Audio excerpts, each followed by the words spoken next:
स्वागत है आपका हमारे YouTube चैनल जीएस बाय आकाश में। और Uttar Pradesh police previous year exam के इस बेहतरीन क्लास में आप सभी का स्वागत है। ये सारे प्रश्न एग्जाम में पूछे गए हैं और इन सारे प्रश्नों से संबंधित जितने भी इंपॉर्टेंट प्रश्न बन सकते हैं उन प्रश्नों को हम लोग पढ़ने वाले हैं। और ये सारे प्रश्न अगर आप पढ़ते हैं तो इससे आपके जीएस के जितने भी पार्ट होते हैं उन सारे प्रश्नों का रिवीजन हो जाएगा। ठीक, तो चलिए हम लोग अपना क्लास शुरू करते हैं। और देखिए ये प्रश्न आपके ये सीरीज आपके उत्तर प्रदेश पुलिस एग्जाम के लिए, जो उत्तर प्रदेश में होने वाला 2024 में एग्जाम उत्तर प्रदेश पुलिस का, उसके लिए बहुत ही ज्यादा इंपॉर्टेंट है।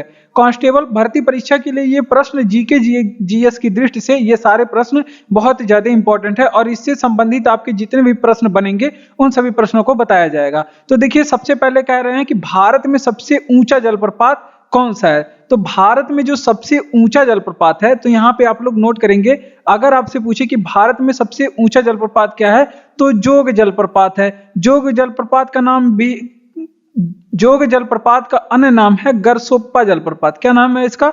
गरसोप्पा जलप्रपात नाम है। ठीक, तो ये आप लोग ध्यान रखेंगे, इसका क्या नाम है? गरसोप्पा जलप्रपात है। तो ये आप लोग यहाँ पे ध्यान रखेंगे। अब बात करते हैं जोग या गरसोप्पा जलप्रपात के बारे में। अगर आपसे पूछे कि ये जलप्रपात स्थित कहाँ पे है, ये कहाँ पे स्थित है, तो ये कर्नाटक राज्य में स्थित है। कहाँ पे? कर्नाटक राज्य में। अगर आपसे पूछे कि किस नदी के किनारे ये जलप्रपात स्थित है, ये भी एग्जाम में पूछा गया है कि किस नदी किनारे ये जलप्रपात स्थित है, तो ये जलप्रपात जो है ये शरावती नदी के किनारे स्थित है। किस नदी के किनारे? शरावती नदी के किनारे स्थित है। ये आप लोग ध्यान रखेंगे। अगर आपसे पूछे कि इस जलप्रपात का अन्य नाम क्या है, अन्य किस नाम से इन्हें जानते हैं, तो इसका अन्य नाम भी है महात्मा गांधी जलप्रपात। क्या है इसका अन्य नाम? जोग या गरसोप्पा जलप्रपात का अन्य नाम क्या है कि महात्मा गांधी जलप्रपात इसका नाम है। ठीक, इतनी चीजें आप लोग यहाँ पे ध्यान रखेंगे। उसके बाद अगर आपसे पूछे कि ये जोग या गरसोप्पा जलप्रपात किस जलप्रपात से मिलकर बना है, तो ये छोटे छोटे 4 जलप्रपात आप लोग याद रखेंगे, उससे मिलकर ये बना है। तो ये राजा रानी और फिर कौन सा जलप्रपात है? राजा रानी, रोरर और रॉकेट नामक जलप्रपात से मिलकर के बना है। रोरर, राजा रानी और रोरर एंड रॉकेट नामक जलप्रपात से ये मिलकर के जोग या गरसोप्पा जलप्रपात का निर्माण हुआ है। अगर आपसे पूछे कि जोग और गरसोप्पा जलप्रपात की ऊंचाई बता दीजिए कितनी है, तो ये आप लोग बताएंगे कि 253 मीटर इसकी ऊंचाई है। कितनी? 253 मीटर इसकी ऊंचाई है। तो इतनी चीजें यहां से आप लोग समझ चुके हैं। तो देखिए उत्तर प्रदेश का सबसे ऊंचा जलप्रपात तो जोग या गरसोप्पा जलप्रपात है। कौन सा जलप्रपात है उत्तर प्रदेश का? भारत का सबसे ऊंचा जलप्रपात क्या है? जोग या गरसोप्पा जलप्रपात है भारत का सबसे ऊंचा जलप्रपात। और ये आपके उत्तर प्रदेश पुलिस एग्जाम के लिए इंपॉर्टेंट प्रश्न बन सकता है। ठीक, और ये स्थित कहाँ पे है? तो कर्नाटक राज्य में स्थित है। भारत के कर्नाटक राज्य में स्थित है। और ये किस नदी के किनारे स्थित है? तो ये शरावती नदी के किनारे स्थित है। किस नदी के? शरावती नदी पर ये स्थित है। उसके बाद ऊंचाई की बात करें तो इसकी ऊंचाई कितनी है? 253 मीटर इस जलप्रपात की ऊंचाई है। और इसका अन्य नाम भी है, इसको महात्मा गांधी जलप्रपात भी कहते हैं। इसका नाम महात्मा गांधी जलप्रपात भी रखा गया महात्मा गांधी जी के नाम पे। और ये मुख्य रूप से 4 जलप्रपातों से मिलकर के बना है। राजा रानी और रोरर रॉकेट नामक जलप्रपातों से मिलकर इसका निर्माण हुआ है। तो इतनी बातें आप लोग ध्यान रखेंगे। अगला प्रश्न भी है आपके पॉलिटी से संबंधित है, जियोग्राफी से। अगला प्रश्न किससे संबंधित है? जियोग्राफी से संबंधित है। कह रहा है कि भारत के कितने राज्यों से की समुद्री सीमा है। तो भारत के कितने राज्यों के पास समुद्री सीमा है? तो यहाँ पे समुद्री सीमा की बात कर रहा है। तो भारत के 9 राज्यों के पास समुद्री सीमा है। देख लेते हैं कौन कौन से राज्य हैं। तो यहाँ पे आप लोग नोट करेंगे, गुजरात राज्य के पास समुद्री सीमा है। उसके बाद नीचे आएंगे तो महाराष्ट्र राज्य के पास समुद्री सीमा है। उसके बाद गोवा के पास भी समुद्री सीमा है। उसके बाद केरल के पास भी समुद्री सीमा है। ये हो गया सारे आपके ये पश्चिमी घाट के हो गए। ये पश्चिमी घाट पे इतनी समुद्री सीमा वाले स्थित है। उसके बाद देखते हैं यहाँ पे तमिलनाडु में समुद्री सीमा है। तमिलनाडु में भी समुद्री सीमा है। उसके बाद आंध्र प्रदेश के पास भी समुद्री सीमा है। ये आप लोग ध्यान रखेंगे। उसके बाद आंध्र प्रदेश के बाद आप लोग ध्यान रखेंगे उड़ीसा के पास समुद्री सीमा है। उसके बाद पश्चिम बंगाल के पास समुद्री सीमा है। तो आप लोग जानेंगे पश्चिमी बंगाल के पास भी समुद्री सीमा, तो आप लोग ध्यान रखेंगे। और ये सभी किस कहाँ पे स्थित है? ये पूर्वी घाट तट पे स्थित है। पूर्वी घाट तट पे स्थित है। ठीक, तो ये आप लोग ध्यान रखेंगे। तो देख लीजिए यहाँ पे गुजरात, महाराष्ट्र, गोवा, यहाँ पे एक छूट रहा था कर्नाटक। कर्नाटक के पास भी समुद्री सीमा है। तो इतनी चीजें आप लोग ध्यान रखेंगे। इस तरह से आपके 9 राज्यों के पास ऐसे हैं जिसके पास समुद्री सीमा है। अब अगर आपसे पूछे कि सबसे बड़ा समुद्री तट किसका है, तो गुजरात का सबसे बड़ा समुद्री तट है। उसके बाद सबसे छोटा पूछ ले किसका है, तो सबसे छोटा तटरेखा वाला राज्य गोवा है। ठीक, तो इन्हीं बातें आप लोग ध्यान रखेंगे। एक बार यहाँ पे फिर से रिवीजन करेंगे। देखिए, भारत के कितने राज्यों के पास समुद्री सीमा, तो भारत के 9 राज्यों के पास समुद्री सीमा है। गुजरात के पास सबसे बड़ी समुद्री सीमा, भारत का सबसे बड़ा तटरेखा वाला राज्य गुजरात है। उसके बाद महाराष्ट्र के पास भी तटरेखा है। उसके बाद गोवा के पास भी सबसे छोटा तटरेखा है। उसके बाद केरल के पास भी तटरेखा सबसे छोटा है। ये सारे पश्चिमी घाट पे स्थित है। और पश्चिमी घाट को ही क्या बोलते हैं, इसे सह्याद्री भी बोलते हैं। पश्चिमी घाट को सह्याद्री भी बोलते हैं। ये भी आप लोग ध्यान रखेंगे। कर्नाटक के पास भी तटरेखा है। उसके बाद तमिलनाडु के पास भी तटरेखा है। तमिलनाडु के पास भी तटरेखा है। उसके बाद आंध्र प्रदेश के पास भी तटरेखा है। उड़ीसा के पास भी तटरेखा है। उसके बाद पश्चिम बंगाल के पास भी तटरेखा है। ये सभी पूर्वी घाट पे स्थित हैं। तो इतनी चीजें आप लोग यहाँ पे ध्यान रखेंगे। भारत में सर्वप्रथम राष्ट्रीय आय का आकलन, तो इकोनॉमी से यहाँ पे जितने भी इंपॉर्टेंट प्रश्न आपके उत्तर प्रदेश पुलिस एग्जाम के लिए बन सकते हैं, उन प्रश्नों को हम लोग पढ़ने वाले हैं। तो भारत में सर्वप्रथम राष्ट्रीय आय का आकलन करने वाला कौन थे, तो सर्वप्रथम दादा भाई नौरोजी ने राष्ट्रीय आय का आकलन किया था। किसने, दादा भाई नौरोजी ने भारत में सबसे पहले राष्ट्रीय आय का आकलन किया था। उसके बाद यहां से इंपॉर्टेंट प्रश्न, दादा भाई नौरोजी से इंपॉर्टेंट प्रश्न क्या क्या पूछे जाते हैं आपके एग्जामों में, वो हम लोग देख लेते हैं। तो यहाँ पे जितने भी प्रश्न आपके उत्तर प्रदेश पुलिस एग्जाम में दादा भाई नौरोजी से पूछे जाएंगे, उन सभी प्रश्नों, अगर आपसे पूछे कि सर्वप्रथम प्रति व्यक्ति आय का आकलन किसने किया था, सबसे पहले प्रति व्यक्ति आय का आकलन किसने किया था, तो दादा भाई नौरोजी ने प्रति व्यक्ति आय का आकलन सबसे पहले 20 रुपया बताया था।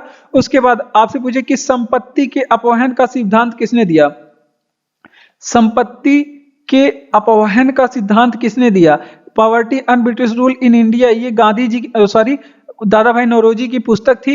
इसी में इन्होंने संपत्ति के अपवहन का सिद्धांत दिया। इसे ही क्या बोलते हैं, आर्थिक दोहन का सिद्धांत भी बोलते हैं। इस सिद्धांत को ही आर्थिक दोहन का सिद्धांत भी बोलते हैं। तो ये भी आप लोग ध्यान रखेंगे। इस सिद्धांत को क्या बोलते हैं, आर्थिक दोहन का सिद्धांत भी बोलते हैं। और इसे ही धन निष्कासन का सिद्धांत बोलते हैं। इसे ही क्या बोलते हैं, धन निष्कासन का सिद्धांत बोलते हैं।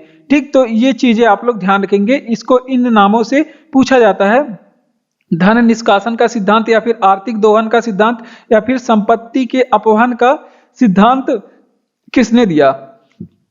तो दादा भाई नौरोजी ने, इनकी एक पुस्तक थी poverty and British rule in India, इन्होंने इसमें इन सब बातों का चर्चा किया था। अगर आपसे पूछे कि भारत का वयोवृद्ध व्यक्ति किसे कहा जाता है, तो भारत का वयोवृद्ध व्यक्ति कह के संबोधित किया जाता है दादा भाई नौरोजी को। तो इतनी चीजें यहाँ पे आप लोग ध्यान रखेंगे। एक बार फिर से रिवीजन करेंगे कि सर्वप्रथम राष्ट्रीय आय का आकलन दादा भाई नौरोजी ने किया था। सर्वप्रथम प्रति व्यक्ति आय का आकलन 20 रुपया था, दादा भाई नौरोजी ने किया था। उसके बाद संपत्ति के अपवहन का सिद्धांत किसने दिया था, तो संपत्ति के अपवहन का सिद्धांत भी दादा भाई नौरोजी ने दिया था। संपत्ति के अपवहन का सिद्धांत दादा भाई नौरोजी ने दिया था, जिसे आर्थिक दोहन का सिद्धांत भी कहते हैं, या फिर धन निष्कासन का सिद्धांत भी कहते हैं। ठीक, वयोवृद्ध व्यक्ति भारत का किसे कहा जाता है, भारत का grand old man of India, ये दादा भाई नौरोजी को कहा जाता है। तो इतनी चीजें आप लोग यहाँ से ध्यान रखेंगे। अगर इस वीडियो को आपको पीडीएफ चाहिए, तो पीडीएफ आपके हमारे टेलीग्राम का लिंक डिस्क्रिप्शन में दिया गया है, आप वहां पे जाकर के इसका पीडीएफ पा सकते हैं। अगर वीडियो आपको पसंद आ रहा हो तो इसको आप लोग लाइक करिए, चैनल को सब्सक्राइब करके हमारे साथ जुड़ जाइए, और इस वीडियो को अपने दोस्तों तक भी शेयर करिए, ताकि वो भी अपने उत्तर प्रदेश पुलिस एग्जाम की तैयारी मजबूती के साथ आगे बढ़ा सके। अगला प्रश्न है इकोनॉमी से संबंधित है। इकोनॉमी से संबंधित अगर आप इस वीडियो को देखते हैं तो आपके उत्तर प्रदेश पुलिस एग्जाम में पूछे जाने वाले जीएस के जितने भी सब्जेक्ट हैं सभी का रिवीजन हो जाएगा, और इन प्रश्नों से संबंधित जितने भी इंपॉर्टेंट पॉइंट बन सकते हैं आपके जीके जीएस की दृष्टि से, आपके उत्तर प्रदेश एग्जाम के लिए जितने भी अति महत्वपूर्ण प्रश्न बन सकते हैं, उन प्रश्नों को भी हम लोग बताते हैं यहाँ पे। तो आप लोग चैनल को सब्सक्राइब करके हमारे साथ जुड़ जाइए, और इसी तरह के और भी वीडियो पाने के लिए। महानलोविस मॉडल किस पंचवर्षीय योजना का है, तो कि महानलोविस मॉडल की बात करें तो ये सेकंड 5 ईयर प्लान की है। किसकी, दूसरी पंचवर्षीय योजना का है, जिसे हम लोग सेकंड 5 ईयर प्लान से इंडिकेट करेंगे। ठीक, ये दूसरी पंचवर्षीय योजना का है, पीसी महानलोविस मॉडल। अगर आपसे पूछे कि दूसरी पंचवर्षीय योजना के बारे में, तो इसमें प्राथमिकता किस चीज पे दी गई थी? दूसरी पंचवर्षीय योजना में प्राथमिकता किस चीज पे दी गई थी? तो इसमें उद्योगों पे प्राथमिकता दी गई थी। उसमें उद्योगों की प्राथमिकता दी गई थी। अगर आपसे पूछे कि दूसरी पंचवर्षीय योजना का काल कब से था, तो 1956 से लेके 1961 तक इसको ये चला था। 1956 से लेके 1961 तक चला था। इसमें उद्योगों पे देख लीजिए सबसे ज्यादा बल दिया गया था और इसके तहत कुछ स्टील प्लांट की स्थापना की गई थी। जैसे आपसे पूछे कि राउरकेला स्टील प्लांट की स्थापना इसी पंचवर्षीय योजना में की गई थी। और राउरकेला स्टील प्लांट कहां पे खोला गया था? तो ये उड़ीसा में खोला गया था। राउरकेला स्टील प्लांट कहां पे खोला गया था? उड़ीसा में खोला गया था। और ये पूछा जाता है कि फला स्टील प्लांट की स्थापना किस देश की सहायता से की गई थी? तो इसको जर्मनी की सहायता से बनाया गया था। उसके बाद अगर आपसे पूछे कि भिलाई स्टील प्लांट की स्थापना कहां पे की गई थी, तो भिलाई स्टील प्लांट की स्थापना ये झारखंड में की गई थी। झारखंड में की गई थी। और इसको किसके मदद से बनाया गया था? तो इसको रूस की मदद से बनाया गया था। उसके बाद अगर आपसे पूछे कि दुर्गापुरा स्टील प्लांट की स्थापना कहां पे की गई थी, तो दुर्गापुरा जो स्टील प्लांट है इसकी स्थापना किस देश की सहायता से की गई थी? तो इसकी स्थापना पश्चिम बंगाल में हुई थी। कहां पे? पश्चिम बंगाल में इसकी स्थापना हुई थी। और इसे किस देश की सहायता से बनाया गया था? तो इसे ब्रिटेन की सहायता से बनाया गया था। किस देश की सहायता से? ब्रिटेन की सहायता से। तीसरी पंचवर्षीय योजना में बोकारो की स्थापना की जाती है, वो भी आपके रूस की सहायता से होती है, तो उसको बाद में पढ़ेंगे। देखिए महानलोविस मॉडल किस पंचवर्षीय योजना का है? तो ये दूसरी पंचवर्षीय योजना का मॉडल है। इसका कार्यकाल 1956 से लेके 1961 तक ही चला था, क्योंकि पहला वाला जो पंचवर्षीय योजना था 1951 से लेके 1956 तक चला था। और 56 के बाद से दूसरी पंचवर्षीय योजना से शुरुआत हुई थी, जो कि 1961 तक चला था। और दूसरी पंचवर्षीय योजना में प्राथमिकता उद्योगों पे, जबसे पहली पंचवर्षीय योजना में प्राथमिकता कृषि पे दी गई थी। ये बातें आप लोग ध्यान रखेंगे। हेराल्ड डोमल मॉडल पहली पंचवर्षीय योजना का मॉडल था। और यहाँ पे देख लीजिए उड़ीसा स्टील प्लांट की स्थापना, देखिए राउरकेला स्टील प्लांट की स्थापना उड़ीसा में जर्मनी की सहायता से की गई थी। भिलाई स्टील प्लांट की स्थापना झारखंड में और रूस की सहायता से की गई थी। उसके बाद दुर्गापुरा स्टील प्लांट की स्थापना पश्चिम बंगाल में हुई थी और ये ब्रिटेन की सहायता से की गई थी। ठीक, इतनी चीजें आप लोग यहाँ पे ध्यान रखेंगे। अगला प्रश्न है कि अर्थव्यवस्था के किस क्षेत्र में सर्वोच्च उत्पादकता है? ये भी इकोनॉमी से प्रश्न है। आपके इससे जीएस के सारे सब्जेक्ट का रिवीजन हो जाएगा। अभी पॉलिटी से भी प्रश्न आएगा, हिस्ट्री से भी प्रश्न आएगा, उसके बाद साइंस से भी प्रश्न आएगा। जीएस के सारे सब्जेक्ट से यहाँ पे प्रश्न लिए गए हैं। तो देखिए अर्थव्यवस्था के किस क्षेत्र में सर्वोच्च उत्पादकता है? तो अर्थव्यवस्था में सर्वोच्च उत्पादकता सेवा क्षेत्र से। किस क्षेत्र से है? सेवा क्षेत्र से। अर्थव्यवस्था के जितने भी क्षेत्र हैं सबको पढ़ेंगे। जैसे अर्थव्यवस्था का प्राथमिक क्षेत्र के बारे में हम लोग पढ़ेंगे। अर्थव्यवस्था के प्राथमिक क्षेत्र के बारे में देखेंगे। उसके बाद अर्थव्यवस्था के द्वितीय क्षेत्र के बारे में, द्वितीय क्षेत्र की अर्थव्यवस्था के बारे में देखेंगे। अर्थव्यवस्था के तृतीय क्षेत्र के बारे में, तीनों के बारे में हम लोग देखते हैं। तो अर्थव्यवस्था के प्राथमिक क्षेत्र पूरी की पूरी किसी पे डिपेंड होती है। जैसे कृषि हो गया, पशुपालन हो गया, ये सभी इसके एग्जाम्पल। किसी पशुपालन, उसके बाद अगर आपसे पूछे कि मत्स्य पालन किस में आएंगे? मत्स्य पालन, जितने भी पालन है ये सभी अर्थव्यवस्था के पहले क्षेत्र में आएंगे। ठीक, तो प्राथमिक क्षेत्र में आएंगे। तो इतनी बातें आप लोग ध्यान रखेंगे। यहाँ पे मत्स्य पालन लिखेंगे तो ये अर्थव्यवस्था के पहले क्षेत्र में आते हैं। ठीक, द्वितीय क्षेत्र को ही क्या कहते हैं? जो पहले क्षेत्र में जैसे गेहूं का उत्पादन किया गया, धान का उत्पादन किया गया, मक्के का उत्पादन किया गया, तो उनसे कोई प्रोडक्ट बना दिया गया, फैक्ट्री में ले जाके या फिर फैक्ट्री में ले जाके, कंपनी में ले जाके या फिर कारखाने में ले जाके उसको कोई भी प्रोडक्ट बना दिया गया, तो वो आ जाएंगे। जितने भी चीज कंपनी से बन के आएंगे, कारखाने से बन के आएंगे, उसको क्या बोलते हैं? अर्थव्यवस्था के दूसरे क्षेत्र में उसे रखा जाता है। और इसे ही क्या बोलते हैं? अर्थव्यवस्था के दूसरे क्षेत्र को निर्माण क्षेत्र बोलते हैं। अर्थव्यवस्था के तीसरे क्षेत्र को क्या कहा जाता है? मोस्ट इंपॉर्टेंट है, इसे ही क्या कहा जाता है? इसे ही सेवा क्षेत्र कहा जाता है। एग्जाम में कई बार पूछा गया, अर्थव्यवस्था के तीसरे क्षेत्र को क्या कहा जाता है? सेवा क्षेत्र इसे कहा जाता है। और इसमें कौन कौन सी चीजें रखी गई हैं? तो अर्थव्यवस्था के तीसरे क्षेत्र को सेवा क्षेत्र कहा जाता है। जैसे व्यापार हो गया, ये तीसरे क्षेत्र में रखा जाता है, ये सेवा क्षेत्र में आते हैं। परिवहन, ये सेवा क्षेत्र में आते हैं, अर्थव्यवस्था के ये तीसरे क्षेत्र में आते हैं। उसके बाद संचार हो गया, अर्थव्यवस्था के ये सारे तीसरे क्षेत्र में आते हैं। तो इतनी चीजें यहाँ पे आप लोग ध्यान रखेंगे। अर्थव्यवस्था के किस क्षेत्र में सर्वोच्च उत्पादकता है? तो जो है सर्वोच्च जो है इनकम होता है सेवा क्षेत्र से। भारत में अर्थव्यवस्था के सेवा क्षेत्र से, या फिर इसे ही क्या बोलते हैं? तृतीयक क्षेत्र भी, अर्थव्यवस्था का तृतीयक क्षेत्र भी बोलते हैं सेवा क्षेत्र को। तो इतनी बातें आप लोग ध्यान रखेंगे। प्राथमिक क्षेत्र जैसे कृषि हो गया, पशुपालन हो गया, मत्स्य पालन, ये सभी प्राथमिक क्षेत्र में आते हैं। द्वितीय क्षेत्र को निर्माण क्षेत्र कहते हैं। अर्थव्यवस्था के प्राथमिक क्षेत्र से प्राप्त उत्पादों को द्वितीय क्षेत्र में लाकर के कंपनी में कोई प्रोडक्ट बना दिया जाता है, तो वो सभी आ जाएंगे द्वितीय क्षेत्र में। अर्थव्यवस्था का तृतीय क्षेत्र किसे कहा जाता है? सेवा क्षेत्र को तृतीय क्षेत्र कहा जाता है, जिसमें आप कोई लाभ लेते हैं और उसके बदले में पैसा देते हैं, वो सभी द्वितीय क्षेत्र में आ जाएगा। जैसे व्यापार हो गया, उसके बाद परिवहन हो गया, संचार हो गया, बैंकिंग हो गया, बैंकिंग भी अर्थव्यवस्था का द्वितीय क्षेत्र है। बैंकिंग हो गया, ये सभी अर्थव्यवस्था के तृतीय क्षेत्र में आएंगे। हॉर्नबिल उत्सव कहाँ मनाया जाता है? उत्तर प्रदेश पुलिस एग्जाम के लिए उत्सव और दिवस और फिर आपकी पुस्तक, ये जरूर पूछे जाएंगे। इन सभी को आप लोग ध्यान रखेंगे। हम लोग रोज 2-4 पुस्तक के बारे में हर एक वीडियो में चर्चा करते हैं, 2-4 दिवस के बारे में चर्चा करते हैं, 2-4 वहां पे उत्सव के बारे में चर्चा करते हैं। तो ये सभी हम लोग यहाँ पे पढ़ते हैं, तो लगभग सारे वीडियो आप लोग देखेंगे तो ये सारी चीज वैसे ही आपके तैयार हो जाएंगे। नागालैंड में मनाया जाता है हॉर्नबिल महोत्सव। कुछ महोत्सव हैं, जैसे आपसे पूछ ले कि ओणम कहाँ पे मनाया जाता है, तो ओणम त्योहार केरल में मनाया जाता है। ओणम कहाँ पे? केरल में मनाया जाता है। जबकि पोंगल पूछे कहाँ पे मनाया जाता है, पोंगल तो आप लोग कहाँ पे मनाया जाते हैं? पोंगल तमिलनाडु में मनाया जाता है। कहाँ पे?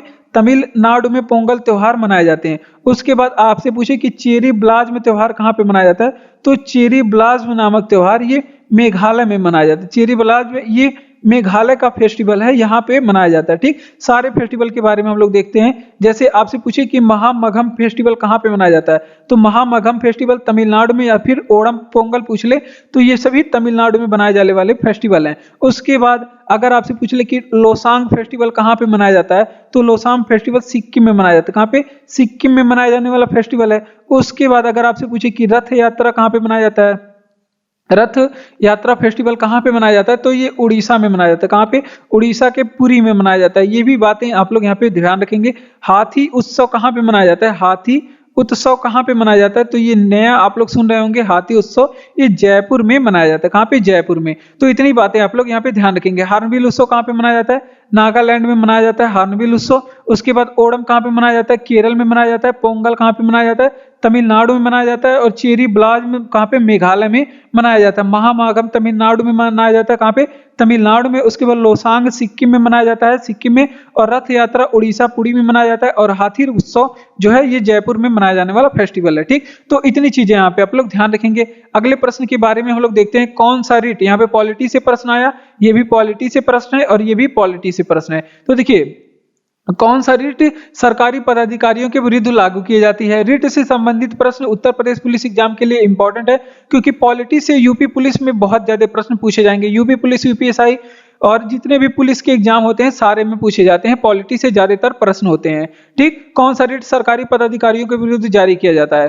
तो रिट जारी करने की बात करें तो परमादेश जो है, यहाँ पे लिखेंगे आप लोग, परमादेश जो रिट है वो सरकारी कर्मचारियों के विरुद्ध लागू किया जाता है। अगर आपसे पूछे कि रिट के बारे में, कहाँ गया रिट, अगर आपसे पूछे कि रिट किस भाषा का शब्द है, तो ये लैटिन भाषा का शब्द है। किस भाषा का शब्द है? लैटिन भाषा का शब्द है। ठीक, और रिट जारी करने की बात करें, ओ नो, अगर आपसे पूछे, सॉरी, अगर आपसे पूछे कि रिट जारी कौन करता है, तो रिट जारी दो लोग करते हैं। एक तो रिट जारी करने का अधिकार आपके सुप्रीम कोर्ट के पास है। किसके पास है?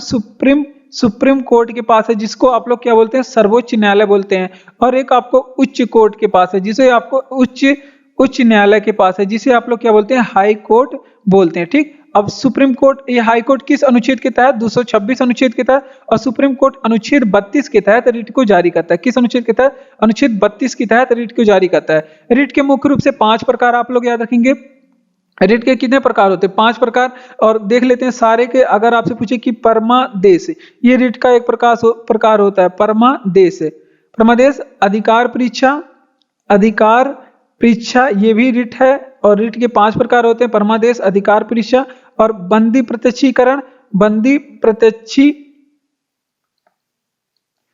प्रत्यक्षीकरण। ठीक, ये आप लोग ध्यान रखेंगे। उसके बाद क्या?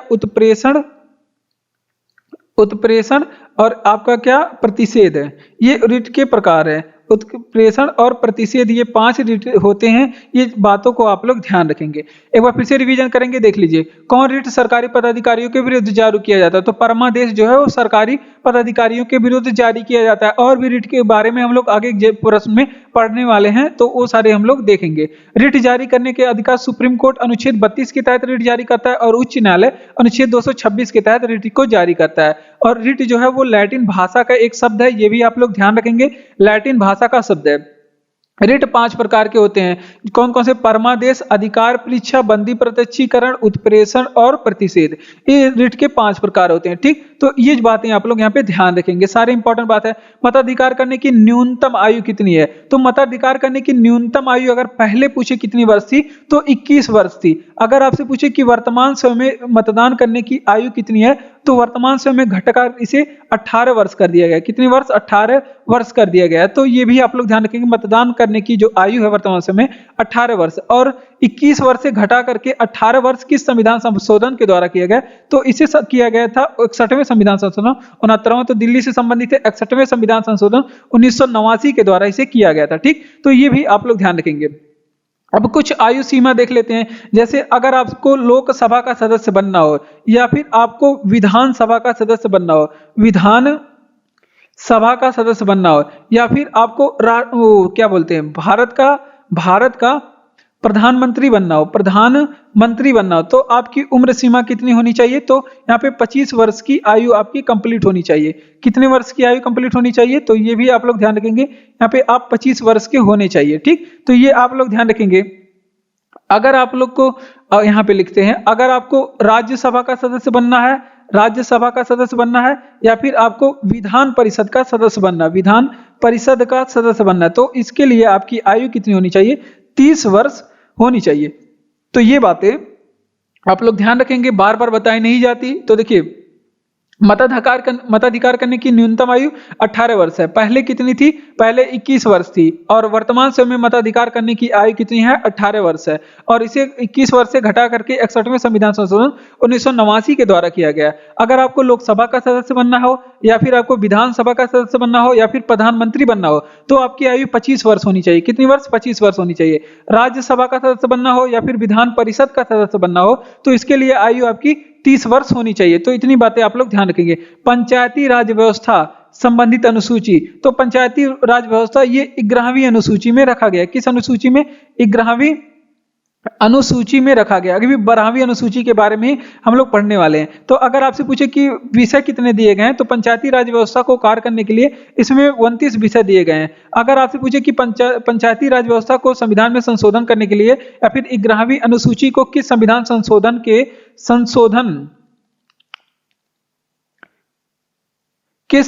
संशोधन के द्वारा जोड़ा गया था, तो इसी के लिए जो किया गया था 73वां संविधान संशोधन, जो कि 1992 में हुआ था। अगर आपसे पूछे कि 73वां संविधान संशोधन लागू कब हुआ था, तो इसे लागू किया था 24 अप्रैल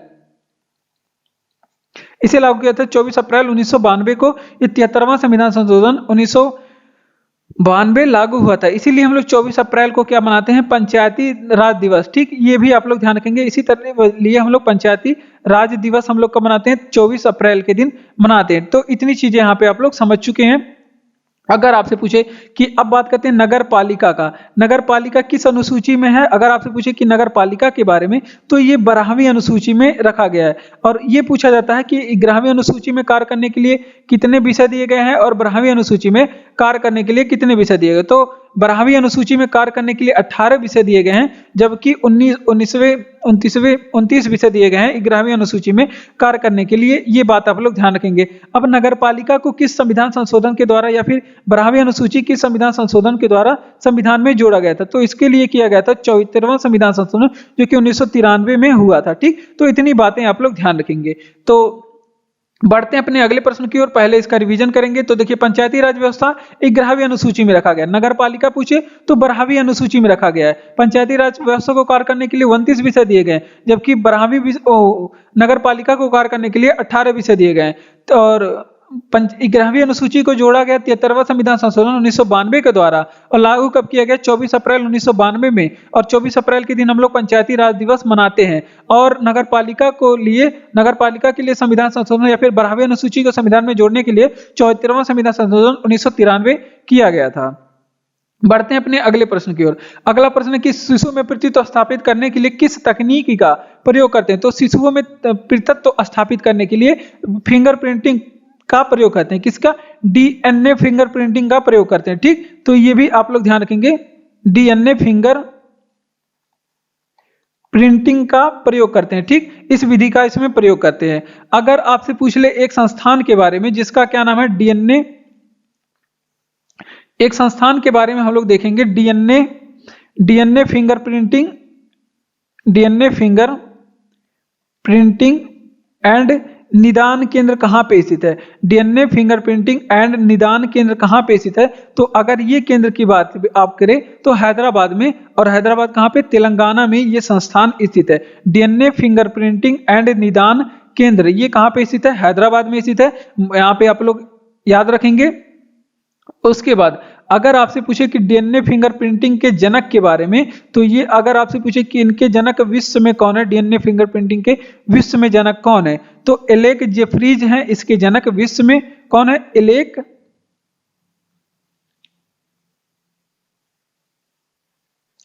एलेक जेफरीज इसके विश्व में जनक है डीएनए फिंगरप्रिंटिंग के। अगर आपसे पूछे कि भारत में डीएनए फिंगरप्रिंटिंग के जनक कौन है, तो भारत में डीएनए फिंगरप्रिंटिंग के जनक लाल जी हैं। कौन? लाल जी हैं। ठीक, तो इतनी बात आप लोग ध्यान रखेंगे। लालजी सिंह डीएनए फिंगरप्रिंटिंग के जनक भारत में कहे जाते हैं। एक बार फिर से रिवीजन करते हैं कि शिशुओं में पितृत्व स्थापित करने का जो विधि है डीएनए फिंगरप्रिंटिंग विधि है। तो ये आप लोग ध्यान रखेंगे, ये इंपॉर्टेंट प्रश्न है आपके साइंस की दृष्टि से और उत्तर प्रदेश पुलिस एग्जाम के लिए इंपॉर्टेंट प्रश्न है। और डीएनए फिंगरप्रिंटिंग की बात करें तो डीएनए फिंगरप्रिंटिंग और निदान केंद्र हैदराबाद में स्थित है। और डीएनए फिंगरप्रिंटिंग के विश्व में जनक कौन है? तो एलेक जेफरीज है विश्व में जनक। अगर भारत में डीएनए फिंगरप्रिंटिंग के जनक की बात करें तो लालजी सिंह है। ठीक, इतनी बात आप लोग ध्यान रखेंगे। उसके बाद अगला कह रहा है कि कौन से क्रोमोसोम के मिलने से पुत्र का निर्माण होता है? तो देखिए, जब मादा का एक्स क्रोमोसोम यहाँ पे लिख लेते हैं, मादा का एक्स क्रोमोसोम मिलता है पुरुष के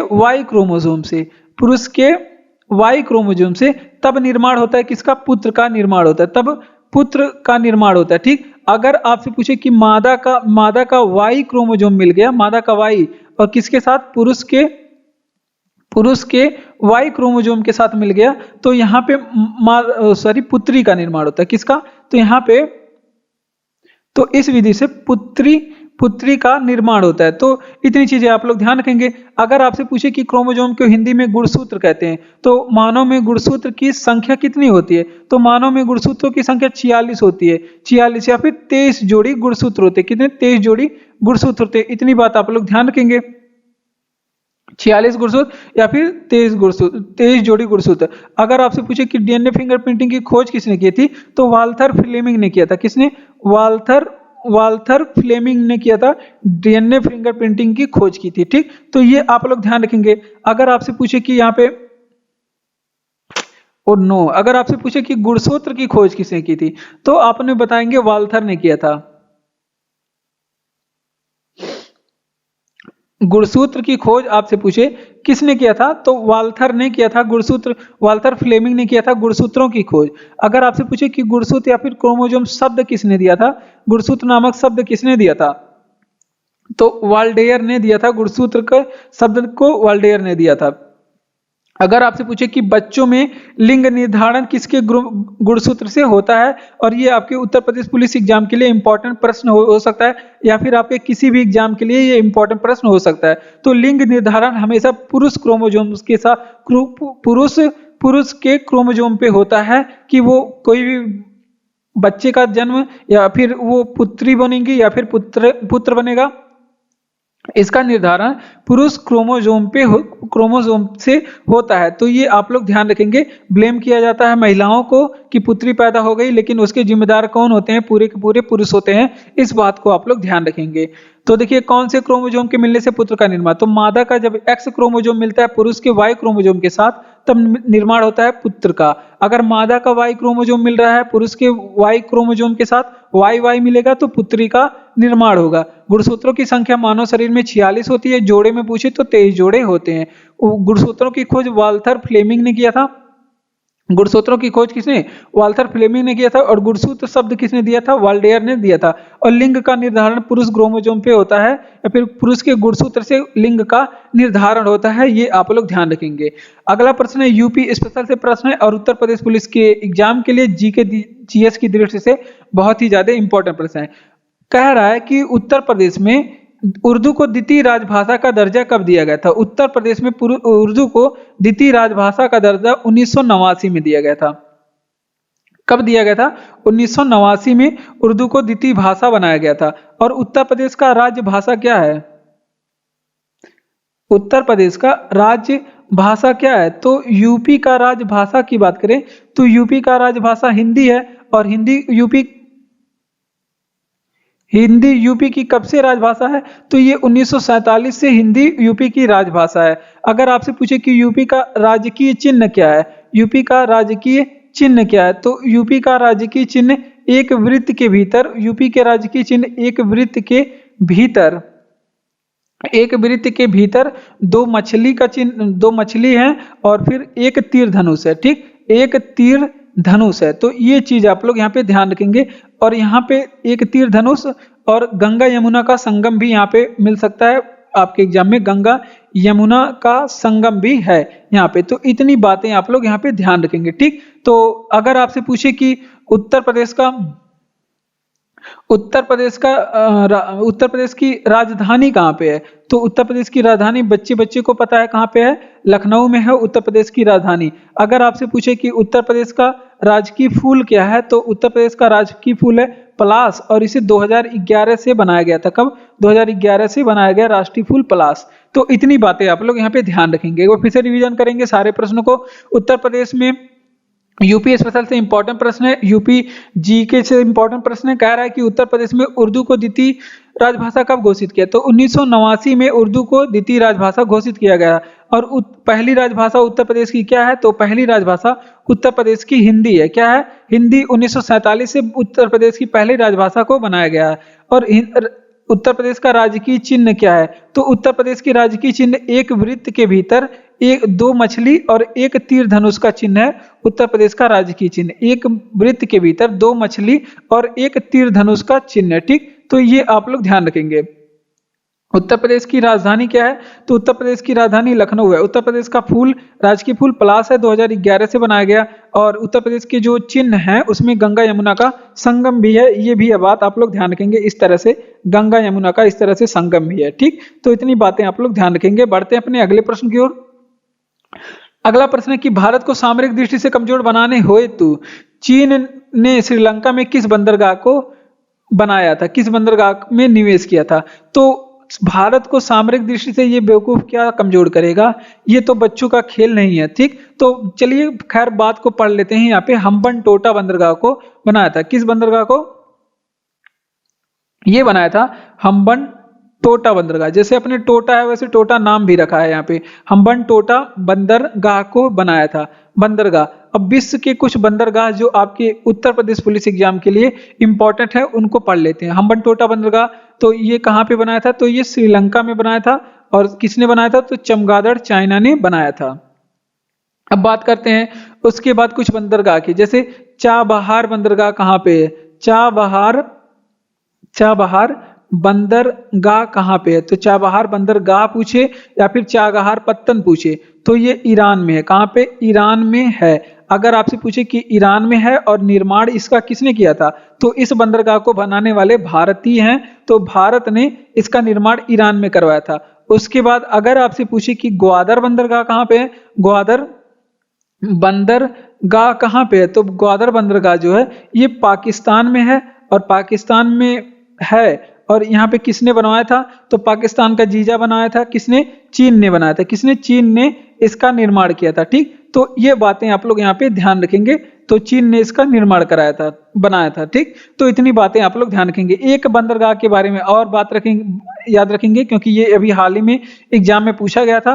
बोर्डो बंदरगाह के बारे में बताएंगे, ये कहाँ पे स्थित है। तो बोर्डो बंदरगाह के बारे में बस इतना आप लोग ध्यान रखेंगे, ये फ्रांस में स्थित है। अगर आपसे पूछे कि किस नदी के किनारे स्थित है बोर्डो बंदरगाह, किस नदी के किनारे स्थित है, तो ये भी आप लोग बताएंगे कि ये गेरोन नदी के किनारे स्थित है। गेरोन नदी फ्रांस में है और इसी के किनारे बोर्डो बंदरगाह स्थित है।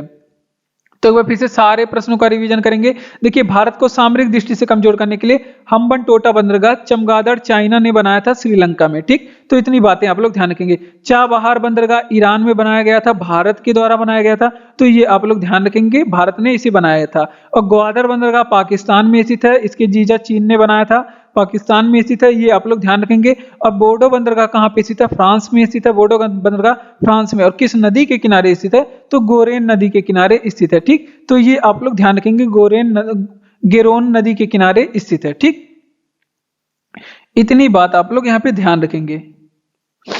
अगला प्रश्न है कि जलवाष्प वायुमंडलीय दाब के बराबर हो जाता है जब वाष्प दाब, देखिए जब वाष्प वायुमंडलीय दाब के बराबर होगा तो जल पे कोई प्रभाव नहीं पड़ेगा। तो यहाँ पे कुछ नहीं लिख देते हैं, या फिर लिख देते हैं कि द्रव में कोई प्रभाव नहीं पड़ेगा। ठीक, कोई प्रभाव नहीं पड़ेगा। जब वाष्प दाब जो होगा वायुमंडलीय दाब से अधिक हो जाएगा तो पानी उबलने लगेगा। ठीक, पानी उबलने लगेगा। लेकिन अगर जब वाष्प दाब जो वायुमंडलीय दाब के बराबर है तो जल पे कोई प्रभाव नहीं पड़ेगा। ठीक, तो ये आप लोग ध्यान रखेंगे, ये एग्जाम में पूछा गया था, प्रैक्टिस सेट से ये लिया गया प्रश्न, उसमें पूछा गया था, तो हम सोचे बता दें। अब वायुमंडलीय दाब के बारे में कुछ चीजें यहाँ पे देख लेते हैं। वायुमंडलीय दाब के बारे में, जैसे अगर आपसे पूछे कि वायुमंडलीय दाब का मापन किससे करते हैं, बहुत इंपॉर्टेंट प्रश्न है, तो इसका मापन बैरोमीटर से करते हैं। किससे, बैरोमीटर से वायुमंडलीय दाब का मापन करते हैं। अगर आपसे पूछे कि बैरोमीटर से वायुमंडलीय दाब का मापन करते हैं, इसकी इकाई क्या होती है, तो इसकी इकाई होती है बार। वायुमंडलीय दाब के मापने की इकाई बार होती है। ठीक, आइसो बार रेखा क्या काम करता है, तो ये आप लोग बताएंगे कि आइसो बार जो रेखा है, आइसो बार रेखा ये किस चीज को निरूपित करती है, तो ये समान वायुमंडलीय दाब को मिलाने वाली रेखा को आइसो बार रेखा कहते हैं। ये समान वायुमंडलीय दाब को क्या करती है, ये निरूपित करती है। ठीक, तो ये भी आप लोग ध्यान रखेंगे, इसे क्या करते हैं, कहते हैं आइसो बार रेखा कहते हैं। तो ये प्रश्न आपके लिए इंपॉर्टेंट है, इतने चीजें हम लोग बताए थे। ठीक, तो इतनी चीजें आप लोग ध्यान रखेंगे। तो एक बार फिर से रिवीजन करेंगे। देखिए कि कह रहा है कि जब वाष्प दाब जो है वह वायुमंडलीय दाब के बराबर हो जाए तो द्रव पे कोई प्रभाव नहीं पड़ेगा। अगर वाष्प दाब जो है वायुमंडलीय दाब से अधिक हो जाता है तो पानी उबलने लगेगा। वायुमंडलीय दाब के बारे में मापन बैरोमीटर से करते हैं और इसकी इकाई क्या होती है, बार होती है। वायुमंडलीय दाब मापने की इकाई बार होती है। दोनों प्रश्न इंपॉर्टेंट है आपके एग्जाम की दृष्टि से। आइसो बार रेखा के बारे में बताएंगे, समान वायुमंडलीय दाब को दिखाती है। समान वायुमंडलीय दाब को निरूपित करने वाली रेखा को आइसो बार रेखा कहते हैं। ठीक, इतनी बातें हमने आपको बताया जो आप लोग याद रखेंगे। ठीक, कह रहा है कि उत्तर प्रदेश की किस जनजाति का नाम बनरोत है, तो बनरोत जनजाति किस जनजाति को कहते हैं, तो बनरोत जनजाति जो है वो उत्तर प्रदेश में राजी जनजाति को कहते हैं। किस जनजाति को कहते हैं, राजी जनजाति को कहते हैं। अब उत्तर प्रदेश से ये यूपी स्पेशल से प्रश्न है, और ये वाला जो प्रश्न था ये साइंस से था, और ये वाला जो प्रश्न था ये करंट अफेयर से था। ठीक, तो ये भी आप लोग ध्यान रखेंगे, या फिर करंट अफेयर से ही ध्यान रखेंगे वो लोग। तो देखिए, उत्तर प्रदेश की किस जनजाति का नाम बनरोत है, राजी जनजाति का नाम उत्तर प्रदेश में बनरोत है। ठीक, ये आप लोग ध्यान रखेंगे। अब कुछ जनजातियों के बारे में एग्जाम में जरूर पूछा जाएगा, तो वो हम लोग पढ़ लेते हैं। जैसे आपसे पूछे कि बुक्सा जनजाति, तो ये कहाँ पे पाई जाती है, तो उत्तर प्रदेश में बिजनौर साइड में और फिर आगरा साइड में बुक्सा जनजाति पाई जाती है। ठीक, उत्तर प्रदेश में कोरवा जनजाति अगर आपसे पूछे कि कहाँ पे पाई जाती है कोरवा जनजाति, तो ये मिर्जापुर के क्षेत्र में कोरवा जनजाति पाई जाती है। कहाँ पे, मिर्जापुर क्षेत्र में उत्तर प्रदेश में कोरवा जनजाति पाई जाती है। अगर आपसे पूछे कि उत्तर प्रदेश में थारू जनजाति कहाँ पे पाई जाती है, तो ये उत्तर प्रदेश के तराई क्षेत्र में थारू जनजाति पाई जाती है, और ये दिवाली को शोक के रूप में मनाती है। ये भी आप लोग ध्यान रखेंगे, दिवाली को ये शोक के रूप में मनाती है। ठीक, ये जनजाति। उसके बाद अगर यहाँ पे इंपॉर्टेंट प्रश्न, अगर आपसे पूछे कि उत्तर प्रदेश में सर्वाधिक जनजाति कहाँ पे है, उत्तर प्रदेश में सर्वाधिक जनजाति जो है वो मिर्जापुर क्षेत्र में है। कहाँ पे, उत्तर प्रदेश में सर्वाधिक जनजाति ये सोनभद्र में पाए जाते हैं। कहाँ पे? सोनभद्र में उत्तर प्रदेश में सर्वाधिक जनजाति पाए जाते हैं। अगर आपसे पूछे कि उत्तर प्रदेश में कम जनजाति कहाँ पे पाए जाते हैं, कम जनजाति, तो ये बागपत में सबसे कम जनजाति, उत्तर प्रदेश में बागपत में सबसे कम जनजाति पाई जाती है। तो इतनी बातें आप लोग यहाँ पे ध्यान रखेंगे। सबसे कम जनजाति बागपत में, सर्वाधिक जनजाति सोनभद्र में, उत्तर प्रदेश का सबसे दक्षिणी जिला है, वहां पे पाई जाती है। ठीक, उत्तर प्रदेश में किस जनजाति को बनरोध कहते हैं? राजी जनजाति को बनरोध कहते हैं। बुक्सा जनजाति बिजनौर और आगरा साइड में पाई जाती है, ये आप लोग ध्यान रखेंगे। और कोरवा जनजाति मिर्जापुर क्षेत्र में पाई जाती है। कहाँ पे? कोरवा जनजाति मिर्जापुर में पाई जाती है। थारू जनजाति तराई क्षेत्र में पाई जाती है उत्तर प्रदेश के, और दिवाली को ये शोक के रूप में मनाती है। ठीक, सर्वाधिक जनजाति सोनभद्र में पाई जाती है, और उत्तर प्रदेश में सबसे कम जनजाति वो बागपत में पाई जाती है। कहाँ पे? बागपत में। यहाँ पे बागपत फिर से लिख देते हैं, बागपत में सबसे कम जनजाति पाई जाती है। इतनी बातें ध्यान रखेंगे। बढ़ते हैं अपने अगले प्रश्न की ओर, और ये अगला प्रश्न हमारा कह रहा है कि अगर आपको वीडियो अच्छा लग रहा है तो चैनल को सब्सक्राइब कर दीजिए। क्या कर दीजिए? सब्सक्राइब या फिर सब्सक्राइब करिए, और वीडियो को लाइक करिए, शेयर करिए अपने दोस्तों तक इस वीडियो को। अगर आप अपने दोस्तों का भी उत्तर प्रदेश पुलिस में कुछ भला करना चाहते हैं तो वीडियो को शेयर करिए। इस तरह का और भी वीडियो यूट्यूब पे नहीं मिलेगा। अगर आपको एक पॉइंट से संबंधित 5-6 पॉइंट, 7-8 पॉइंट बताया जा रहा है तो इस तरह का वीडियो बहुत कम यूट्यूब पे मिलेगा, और बहुत ही ज्यादा कंटेंट इसमें दिया जाएगा आपको। अगर कमेंट बॉक्स में आप कमेंट करके बताते हैं कि ये वीडियो आपको कैसा लगा, या इस वीडियो में कुछ त्रुटि है तो भी आप हमको बताते हैं, या फिर कुछ सुधार करवाना चाहते हैं इस वीडियो में तो भी आप हमको यहाँ पे बता सकते हैं। पीडीएफ आपको टेलीग्राम चैनल का लिंक दिया गया डिस्क्रिप्शन में, आप वहां पे जाकर के इसका पीडीएफ पा सकते हैं। बढ़ते अपने अगले प्रश्न की ओर। अगला प्रश्न यूपी स्पेशल से संबंधित है, और ये प्रश्न आपके उत्तर प्रदेश पुलिस एग्जाम के लिए बहुत ही ज्यादा इंपॉर्टेंट होगा, और इस प्रश्न से संबंधित जितने जीके जीएस के प्रश्न बन सकते हैं उन सभी प्रश्नों को हम लोग पढ़ने वाले हैं। अगर आपसे पूछे कि भारत खंडे हिंदुस्तान संगीत महाविद्यालय किस नगर में स्थित है, तो ये स्थित है लखनऊ नगर में। कहाँ पे? लखनऊ नगर में। तो ये तो हो गई इस विद्यालय के बारे में बात। अगर आपसे पूछे लखनऊ नगर के बारे में और चीजें, तो देखिए लखनऊ के नगर के बारे में आपसे और कौन कौन सी चीजें पूछ सकता है। अगर आपसे पूछे कि भारत में जैव प्रौद्योगिकी पार्क कहाँ पे स्थित है, जैव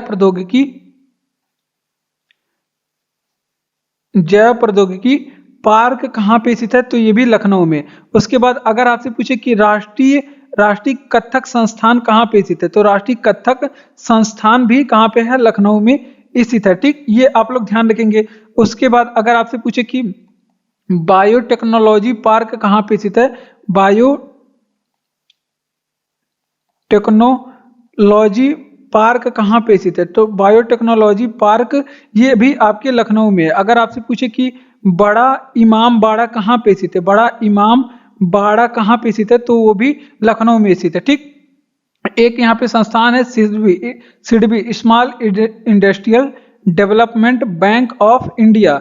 तो सिडबी के बारे में बात करें तो सिडबी का अगर आपसे पूछ ले कि हेडक्वार्टर कहाँ पे स्थित है, तो ये भी लखनऊ में स्थित है। कहाँ पे? लखनऊ में। सिडबी का अगर आपसे पूछे कि स्थापना कब हुई थी, तो 1990 में हुई थी। इतनी बातें आप लोग यहाँ पे ध्यान रखेंगे। इतनी बातें उत्तर प्रदेश पुलिस एग्जाम के लिए आपके अति महत्वपूर्ण है, तो इन बातों को आप लोग ध्यान रखेंगे। एक बार फिर से सभी का रिविजन करेंगे। अगर आपसे पूछे तो यहाँ पे फिर से देखेंगे, अगर आपसे पूछे कि भारत खंडे हिंदुस्तान संगीत महाविद्यालय किस नगर में स्थित है, तो ये आपके लखनऊ में स्थित है। अगर आपसे पूछे कि जैव प्रौद्योगिकी पार्क कहाँ पे स्थित है, तो भी लखनऊ में। राष्ट्रीय कथक संस्थान कहाँ पे स्थित है? लखनऊ में। बायोटेक्नोलॉजी पार्क कहाँ पे स्थित है? लखनऊ में। बड़ा इमाम बाड़ा कहाँ पे स्थित है? लखनऊ में। स्मॉल इंडस्ट्रियल डेवलपमेंट बैंक का हेडक्वार्टर कहाँ पे स्थित है? वो भी लखनऊ में। स्थापना कब हुआ था? 1990 में। तो ये लखनऊ से संबंधित इतना इंपॉर्टेंट प्रश्न है, आप लोग ध्यान रखेंगे। पुराना नाम लखनौती है, उसके बाद स्थापना गोमती नदी के किनारे स्थित है, और इसका जो है उत्तर प्रदेश की राजधानी है। ये बात आप लोग बहुत जानते हैं। उत्तर प्रदेश में सर्वाधिक प्रचलित, देखिए उत्तर प्रदेश के लोक नृत्य तो कहीं है, लेकिन अगर आपसे पूछे कि उत्तर प्रदेश के सर्वाधिक प्रचलित लोक नृत्य क्या है, तो छपेली लोक नृत्य उत्तर प्रदेश का सर्वाधिक प्रचलित लोक नृत्य है। और उत्तर प्रदेश में कई लोक नृत्य है जो कि स्थान भी पूछा जाता है और कब मनाया जाता है, क्षेत्र भी पूछा जाता है। अगर आपसे पूछे कि धुरिया लोक नृत्य कहाँ पे उत्तर प्रदेश में मनाई जाती है, तो धुरिया लोक नृत्य ये जो है बुंदेलखंड में मनाई जाती है।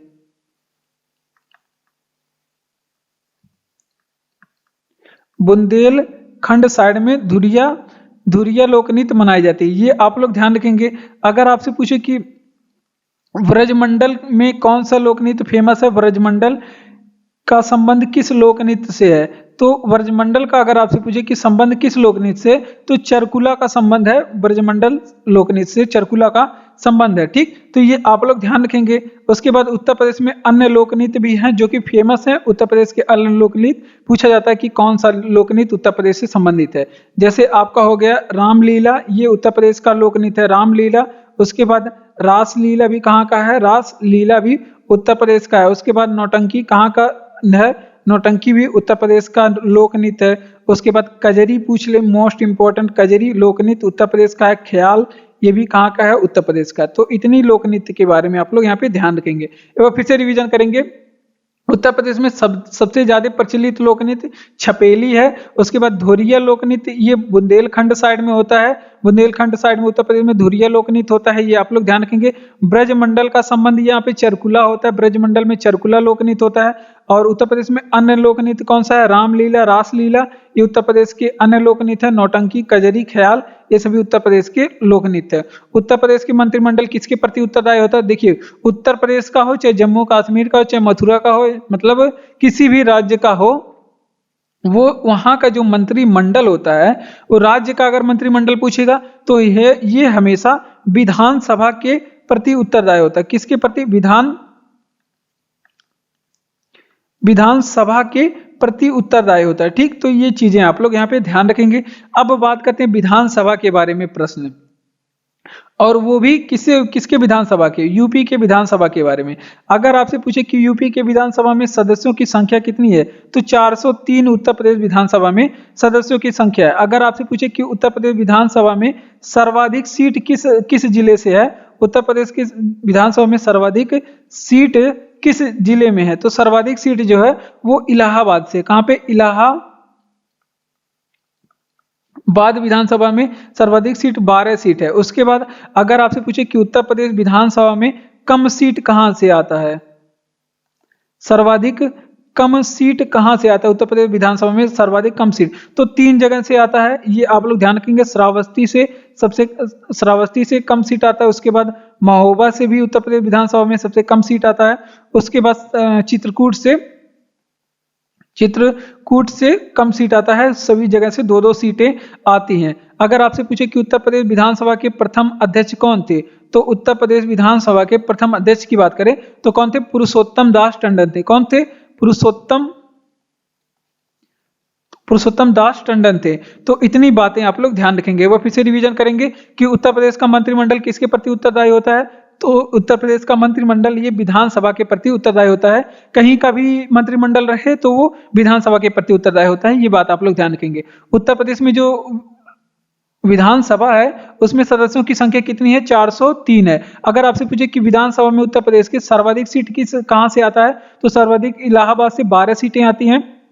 अगर श्रावस्ती, महोबा और चित्रकूट से कितनी सीटें आती हैं, तो सबसे कम श्रावस्ती, महोबा और चित्रकूट से 2-2 सीटें आती हैं। और प्रथम अध्यक्ष कौन होता है, उत्तर प्रदेश विधानसभा के पहले अध्यक्ष कौन थे, तो पुरुषोत्तम दास टंडन थे। इतनी बातें यहाँ पे आप लोग ध्यान रखेंगे। बढ़ते हैं अपने अगले प्रश्न की ओर। अगला प्रश्न हमारा कह रहा है कि उत्तर प्रदेश समाज कल्याण विभाग की स्थापना कब हुआ था, तो उत्तर प्रदेश में समाज कल्याण विभाग की स्थापना 1955 में हुआ था। कब हुआ था, 1955 में उत्तर प्रदेश समाज कल्याण विभाग की स्थापना 1955 में हुआ था। ठीक, तो ये बात आप लोग ध्यान रखेंगे।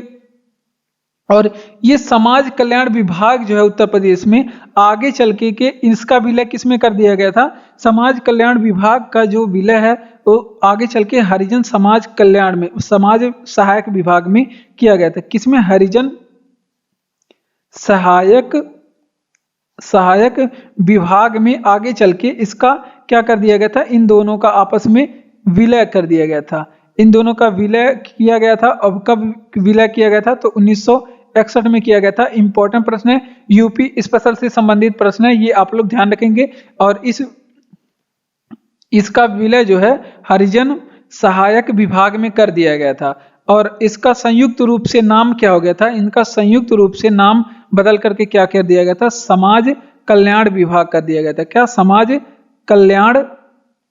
कल्याण विभाग कर दिया गया था। ठीक, तो ये चीजें आप लोग ध्यान रखेंगे। या फिर आप कह सकते हैं हरिजन सहायक विभाग की स्थापना मतलब विलय 1961 में समाज कल्याण विभाग में कर दी गई।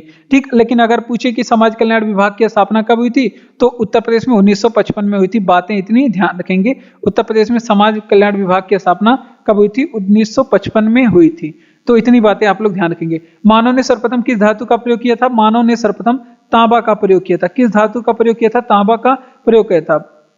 और मानव ने धातुओं का प्रयोग किस काल से शुरू किया था, धातुओं का प्रयोग मानव ने किस काल से ही शुरू किया दिया गया, तो मानव ने नवपाषाण काल से धातुओं का प्रयोग शुरू कर दिया गया था। कब से, नवपाषाण काल के अंत से इन्होंने क्या कर दिया गया था, क्या किया था, धातुओं का प्रयोग करना शुरू कर दिया था। अब अगर आपसे पूछे कि ताम्र पाषाणिक काल किसे कहा जाता है, तो ताम्र पाषाणिक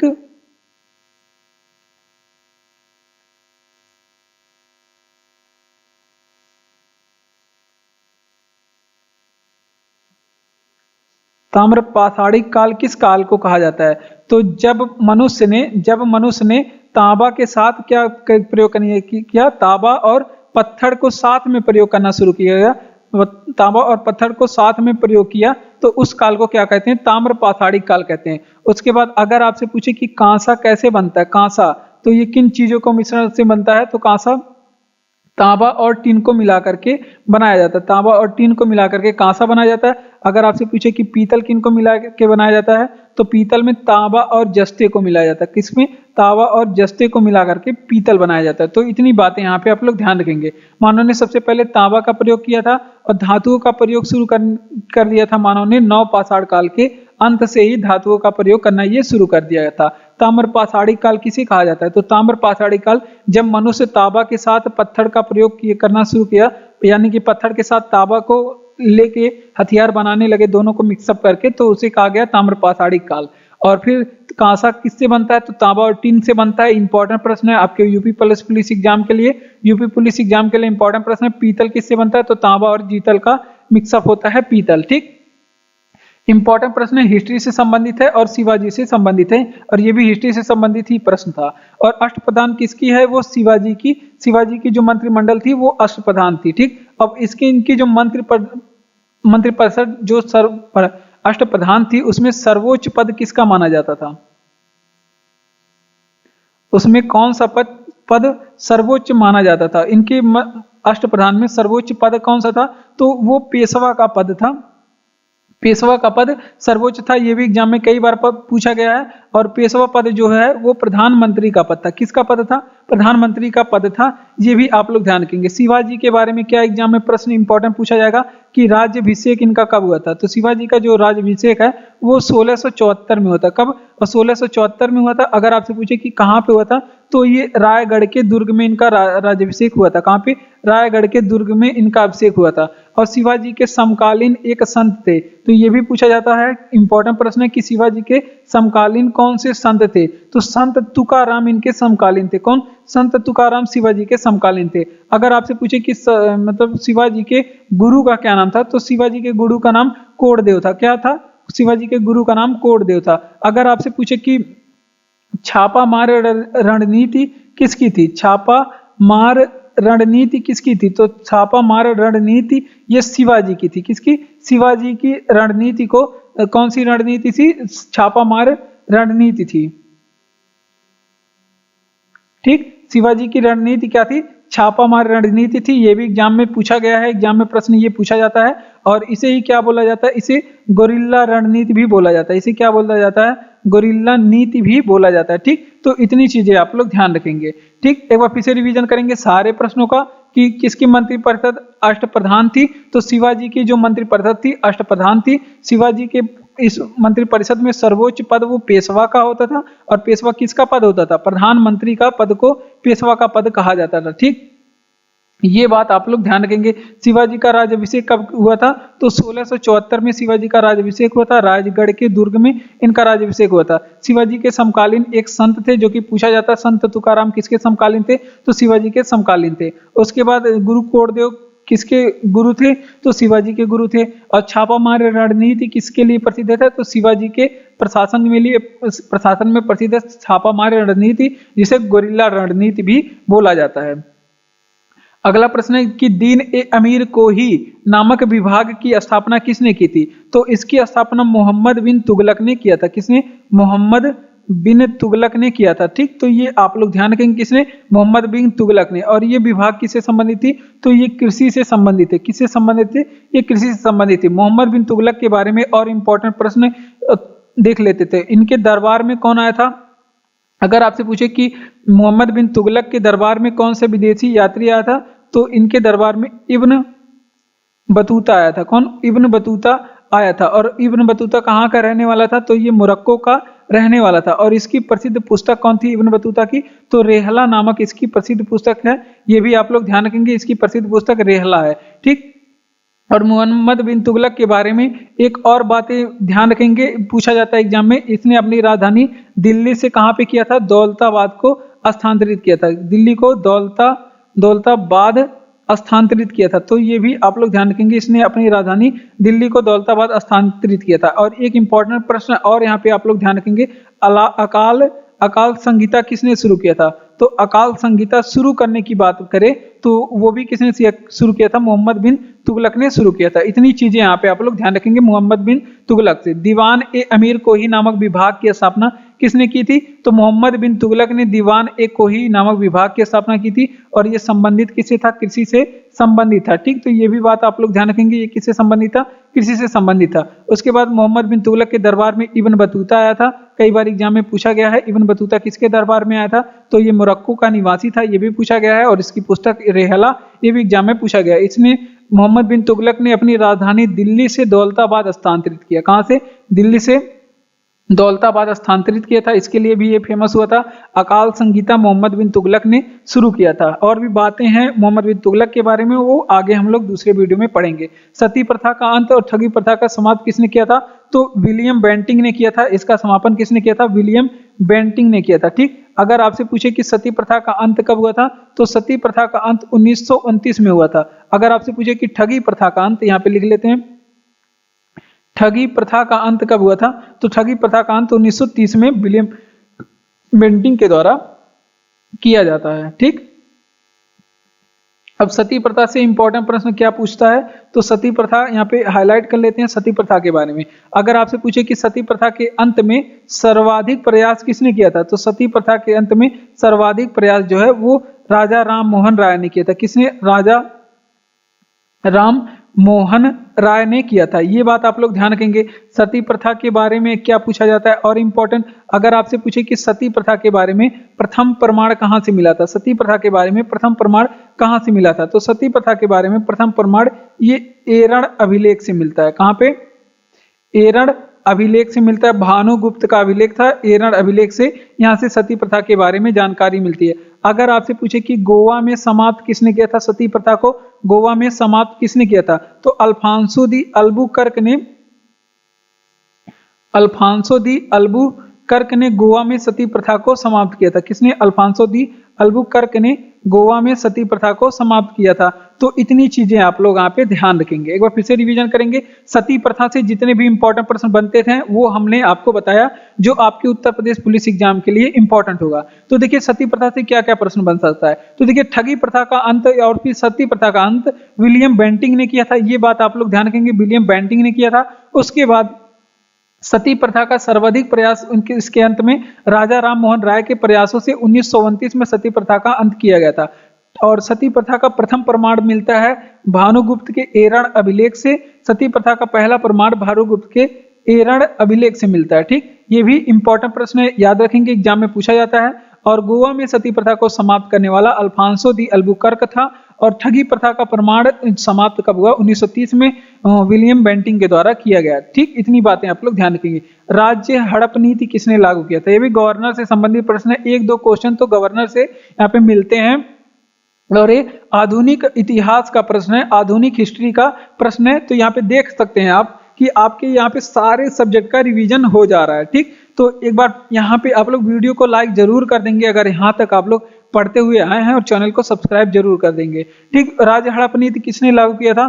तो डलहौजी ने राज हड़प नीति लागू किया था। किसने? डलहौजी ने राज हड़प नीति लागू किया था। डलहौजी बहुत फेमस है, इसने बहुत सारे कार्य किए भारत में। तो अगर आपसे पूछे कि सबसे पहले तो यही बताइए कि डलहौजी का कार्यकाल कब से कब तक था? तो डलहौजी का जो कार्यकाल था वो 1848 से लेकर के वो 1856 तक था। कब तक? 1848 से लेकर 1856 तक डलहौजी का कार्यकाल था। इसने इसी कार्यकाल के बीच में भारत में रेलवे शुरू की। भारत में इसने रेलवे शुरू की। अगर आपसे पूछे कि डाक विभाग की स्थापना किसने किया, तो वो भी आपके डलहौजी ने किया था। उसके बाद आपसे पीडब्ल्यूडी की स्थापना पूछे कि किसने किया था, तो वो भी आपके डलहौजी ने किया था। तो इतनी बातें आप लोग यहाँ पे ध्यान रखेंगे। अब राज्य हड़प नीति, जिसे राज्यालय नीति या फिर विपगत नीति यहाँ पे कहा जाता है, ये किसने शुरू किया था? तो वो आपके डलहौजी ने शुरू किया था।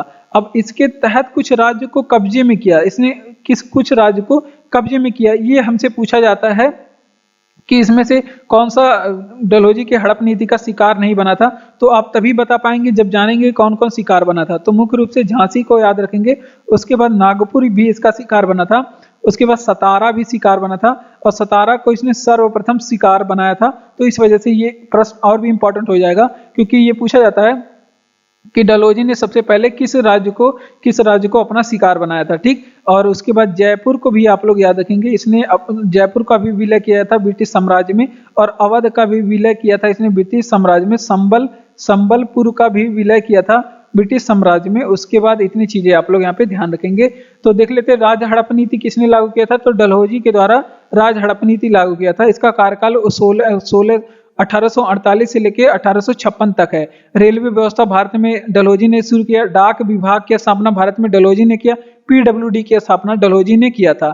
और राज हड़प नीति के द्वारा इसने झांसी को अपने कब्जे में लिया, नागपुर को ब्रिटिश साम्राज्य में मिलाया, सतारा को सबसे पहले ब्रिटिश साम्राज्य में मिलाया था, और जयपुर को भी इसने अपना कब्जा किया, और संबलपुर को भी इसने अपने कब्जे में ले लिया था। ठीक, हड़प नीति के द्वारा। बढ़ते हैं अपने अगले प्रश्न की ओर। अगला प्रश्न है 9 नंबर, और ये चित्रकला से संबंधित है। देखिए कह रहा है, और ये उत्तर प्रदेश पुलिस के एग्जाम के लिए यहाँ से इंपॉर्टेंट प्रश्न जो बन सकते हैं उससे हम लोग पढ़ने वाले हैं। तो देखिए, कला की राजस्थानी और पहाड़ी शैलियां किसके लिए प्रसिद्ध है? तो कला की जो राजस्थानी और पहाड़ी शैलियां हैं वो किसके लिए प्रसिद्ध है?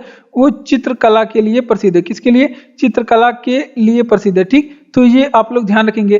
अब चित्रकला से संबंधित बहुत इंपॉर्टेंट प्रश्न जो आपके बन सकते हैं वो हम लोग पढ़ने वाले। तो राजस्थानी शैली का अगर आपसे पूछ ले कि दूसरा नाम क्या था, तो राजस्थानी शैली का दूसरा नाम भी आप लोग याद रखेंगे, इसे हिंदू शैली भी बोलते हैं। क्यों? कौन सी शैली? इसे हिंदू शैली भी बोलते हैं, ये भी आप लोग ध्यान रखेंगे। उसके बाद इंपॉर्टेंट प्रश्न चित्रकला से संबंधित। अगर आपसे पूछे कि चित्रकला का स्वर्ण काल किसके काल को कहा जाता है? चित्रकला का स्वर्ण काल किसके समय को कहा जाता है? तो चित्रकला का स्वर्ण काल ये जहांगीर के समय को कहा जाता है। किसके समय के? जहांगीर के समय को कहा जाता है। और इसके समय में जो चित्रकला है वो अपने चरम सीमा पर थी। कहाँ पे? चरम सीमा पे, सबसे पीक पे थी चित्रकला जहांगीर के समय में। ठीक, अगर आपसे पूछे कि राजा रवि वर्मा का संबंध किससे है? राजा रवि वर्मा कहाँ के राजा हैं? तो ये केरल के राजा। राजा रवि वर्मा का संबंध किससे है? तो राजा रवि वर्मा का जो संबंध है वो चित्रकला से, किसी चित्रकला से इनका संबंध है। ठीक, तो ये भी आप लोग ध्यान रखेंगे। अगर आपसे पूछे कि यहाँ पे चित्रकला से संबंधित मधुबनी पेंटिंग कहाँ की है? मधुबनी पेंटिंग के बारे में पूछा जाता है, और मिथिला पेंटिंग के बारे में। मधुबनी एंड मिथिला पेंटिंग ये कहाँ की फेमस है? तो ये भी चित्रकला से संबंधित है, और ये फेमस है बिहार का। कहाँ पे? बिहार का है। ठीक, तो इतनी बातें आप लोग यहाँ पे ध्यान रखेंगे। वो फिर से रिवीजन करेंगे कि कला की राजस्थानी और पहाड़ी शैलियां किसके लिए प्रसिद्ध है? तो ये चित्रकला के लिए प्रसिद्ध है। किसके लिए? चित्रकला के लिए। इसके दूसरा नाम क्या है? इसे हिंदू शैली भी बोलते हैं, क्योंकि यहाँ पे राजवंश जो है वो हिंदू थे, और यहाँ पे विकसित हुआ था, सबसे ज्यादा विकसित मेवाड़ में हुआ था। तो इस वजह से ये आप लोग ध्यान रखेंगे, इसे हिंदू शैली भी बोलते हैं। और चित्रकला का जो स्वर्ण काल है वो जहांगीर के काल को कहा जाता है, और इनके काल को चित्रकला इसमें इनके काल में चरमोत्कर्ष पे थी। राजा रवि वर्मा का संबंध भी किससे है? चित्रकला से है। और मिथिला और मधुबनी पेंटिंग जो है वो बिहार की है और फेमस है चित्रकला के लिए। मुद्रा राक्षस पुस्तक के लेखक कौन है? तो मुद्रा राक्षस पुस्तक के लेखक विशाख दत्त हैं।